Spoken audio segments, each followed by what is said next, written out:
আসসালামু আলাইকুম ওয়া রাহমাতুল্লাহি ওয়া বারাকাতুহু। সুধী দর্শক, আমার নাজমুল ইসলাম চ্যানেলটি আপনারা সাবস্ক্রাইব এবং ফলো দিয়ে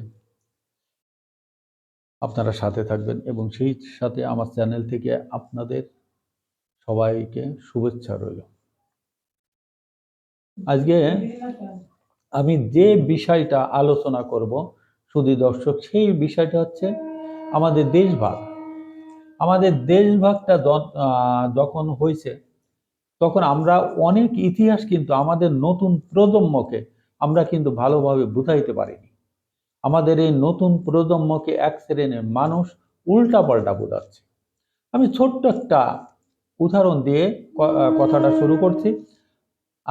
আমারই এক ভাতিজা আমাকে কয়েকদিন আগে সে বলল, ভারত আমাদের ঠকিয়েছে। ভালো কথা, আপনার সংসারে যদি আপনারা চার ভাই যদি আলাদা হয়ে যান, আপনার ভাগে যদি জিনিসপত্র কম পড়ে, সেই ব্যর্থতাটা কিন্তু আপনার, সেই ব্যর্থতা কিন্তু আপনার বাবা মার না, সেই ব্যর্থতাটা গ্রামবাসীর না, যারা ভাগ করে দিবে। ব্যর্থতা আপনার। কিভাবে? আমার ভাতিজা বিজ্ঞান বিভাগের স্টুডেন্ট, সে কিন্তু ইতিহাসের কিছুই জানে না। একজন বিজ্ঞান বিভাগের স্টুডেন্ট ইতিহাসের কিছু না না জানারই কথা সে মানুষের কাছ থেকে শুনবে, সেটাই বিশ্বাস করবে। আজকাল পোলাপান একটা জিনিস আছে, বাপ চাচা আত্মীয় স্বজন তাদের কাছে তারা কিছু বললে এটা বিশ্বাস করবে না, বিশ্বাস করবে বন্ধু বান্ধব এবং আমাদের মাদ্রাসার হুজুর ইমাম, এরা যেটা বলবে, প্রতিবেশীরা যেটা বলবে সেটাই। এটা কিন্তু আমাদের হাদিসে আছে। আচ্ছা, যাই হোক, এই ময়মনসিংহে একটা জেলা আছে নেত্রকোনা, এখানে একটা পাহাড় আছে। আমার ভাতিজা আমাকে বলল যে এই পাহাড়টা আমাদের ভাগে একটাই পাহাড় পড়েছে, আর বাকি পাহাড়গুলো ভারত নিয়ে গেছে। ভালো কথা, নিয়ে গেছে, কিন্তু ভারত একটা পাহাড় দিয়ে বাকিগুলো কিভাবে নিল? দেশভাগ কিন্তু ভারত করেনি, দেশভাগটা করেছিল ব্রিটিশরা। ব্রিটিশরা দেশভাগ করেছিল এবং তৎকালীন আমাদের বাংলাদেশের যে নেতাগুলো ছিল, শেরে বাংলাকে ফজলুল হক, শহীদ সোহরাওয়ার্দী, মাওলানা ভাসানী, মাওলানা তর্কবাগীশ, এই আছে আমাদের হাতে গোনা কয়েকজন লিডার ছিল। যখন দেশভাগ হলো তখন এই পশ্চিম বাংলাটার মুর্শিদাবাদ, নদিয়া বাংলাদেশের ভিতরে ছিল। কিন্তু আমাদের দেশের যে লিডাররা আছে, আমি যে চারজন লিডারের কথা বললাম, শেরে বাংলাকে ফজলুল হক, শহীদ সোহরাওয়ার্দী, আপনার মাওলানা ভাসানী, মাওলানা তর্কবাগীশ, তৎকালীন আরো কিছু লিডাররা ছিল যারা দেশভাগের আনন্দে আমাদের তৎকালীন, এখন শিরাটন, তৎকালীন হোটেলটার নাম ছিল ইন্টারকন্টিনেন্টাল এবং পূর্বাণী, এখানে তারা মজমা বসাইছিল। আমি মজমাটাই বলবো।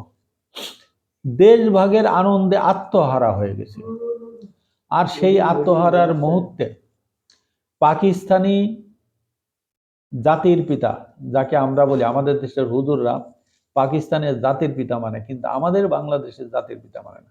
পাকিস্তানের জাতির পিতা কায়েদে আজম মোহাম্মদ আলী জিন্নাহ, তিনি ভারতের সাথে অ্যাকোয়ার করলেন। কিভাবে অ্যাকোয়ার করলেন? পাঞ্জাবের অর্ধেকটা পাকিস্তানে নিলেন, তার বদলে আমাদের নদিয়া, মুর্শিদাবাদ পশ্চিম বাংলার ভিতরে দিয়ে দিলেন অর্ধেক পাঞ্জাবের বিনিময়ে। ভারতও দেখলো মুর্শিদাবাদ তাদের ঐতিহাসিক স্থান, একটা পর্যটন এলাকা হবে, নদিয়া অনেক নামকরা এলাকা আজকে ফারাক্কার আশেপাশে। এখন বিষয়টা হচ্ছে কি, এই জিনিসগুলো আমাদের লিডাররা বুঝার পরে তখন দেখে আর কিছু না, তখন ব্রিটিশরা ম্যাপটা দিয়ে চলে গেছে, কিন্তু কাশ্মীরকে তারা অরক্ষিত রেখে গেছে। মানে অসমাপ্ত গল্পের মতন কাশ্মীরের চরিত্র। পরবর্তীতে এই কাশ্মীর নিয়ে মানে এখনো পর্যন্ত দ্বন্দ্ব আছে। শুধু দর্শক, আর একটা ইতিহাসের কথা বলি, সেইটা আছে আরাকান। এই আরাকান আমাদের তৎকালীন পূর্ব পাকিস্তানের ভিতরে ছিল, কিন্তু পাকিস্তান বার্মার সাথে, তৎকালীন বার্মা, মিয়ানমারের পূর্বতন নাম বার্মা, এই বার্মাটা সাথে সামান্য কিছু টাকার বিনিময়ে পাকিস্তান এই আরাকানটা দিয়ে দেয় মিয়ানমারকে, তৎকালীন বার্মাকে দিয়ে দেয়। কারণ পাকিস্তানরা ভারতকে সামাল দিতে পারছিল না, তা এই জন্য তারা এই আরাকানটা তারা মিয়ানমারকে দিয়ে দেয়। আরাকানটা অনেক বিপদসংকুল এলাকা। পাকিস্তানি শাসকরা যখন অবিভক্ত পাকিস্তান ছিল, তখন এই আরাকানটা ট্যাকল দিয়া তাদের পক্ষে খুবই কষ্টকর হচ্ছিল, যার কারণে তারা জানতো ভবিষ্যতে এই পূর্ব পাকিস্তানের সাথে থাকবে না। কারণ এত দূর থেকে এসে একটা দেশ শাসন করা কোনোভাবে সম্ভব না। এই জন্য এই আরাকানটা আমাদের হাতে থেকে মিয়ানমারে গেছে একমাত্র পাকিস্তানের কারণে, ত্রুটির কারণে। আর আমাদের দেশের ইয়াং জেনারেশন যারা জেন জি আছে, তারা কিন্তু বিষয়টা জানে না, তারা এই বিষয়টা জানে না। কিন্তু তারা তাদের নিকটতম লোকজন যারা আছে তাদের কাছে যেটা শোনে সেইটাই তারা কিন্তু বিশ্বাস করে। আমরা হারাইছি নদিয়া, আমরা হারাইছি মুর্শিদাবাদ, আমরা হারাইছি আরাকান একমাত্র পাঞ্জাবের বিনিময়ে। আমাদের সিলেট এবং আসামও কিন্তু এর ভিতরে। আসামটা আমাদের বাংলাদেশের ভিতরে ছিল, কিন্তু তখন আমরা আসামটা হারাইছি এই আমাদের তৎকালীন যেসব লিডাররা ছিল, এ কে ফজলুল হক, শহীদ সোহরাওয়ার্দী, ভাসানী সাহেব, আওয়ামী লীগের তখন আওয়ামী লীগের জন্ম হয়নি। আওয়ামী লীগের পরবর্তীতে যে হয়েছিল, আওয়ামী ন্যাপ ভেঙে যখন আওয়ামী লীগ গঠিত হলো, তখন আওয়ামী লীগের প্রথম সভাপতি এই মাওলানা তর্কবাগীশ। তারা বাংলাদেশ দিয়ে ঘুরছিল, ওদিকে দেখা যাচ্ছে সিলেট আসামটা ভাগ হয়ে মুসলিম সংখ্যাগরিষ্ঠ এলাকাটা আমাদের পূর্ব পাকিস্তানের ভিতরে রাখিছে, এবং যেটা হিন্দু সংখ্যাগরিষ্ঠ ওইটা আসামে দিয়ে দিছে, এবং আসামটাকে দুই ভাগ করে একটা হলো সিলেট আর একটা আসাম।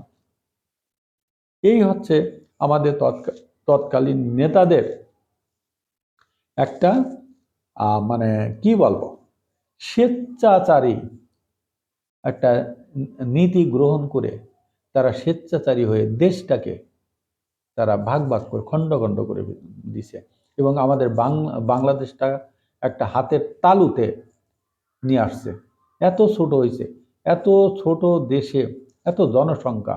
আজ আমাদের পূর্বসূরীরা শতকরা 90% দায়ী এর জন্য, কিন্তু আমরা এর জন্য ভারতকে দায়ী করতে পারি না। আপনি তো বুঝে নিতে পারেননি আপনার অংশ, তাহলে তাদের দায়ী করে কোনো লাভ নেই। শুধু দর্শক, আপনারা সবাই আমার চ্যানেলের পাশে থাকবেন। আমি আজকের মতো এখানেই শেষ করছি। আসসালামু আলাইকুম ওয়া রাহমাতুল্লাহি ওয়া বারাকাতুহু।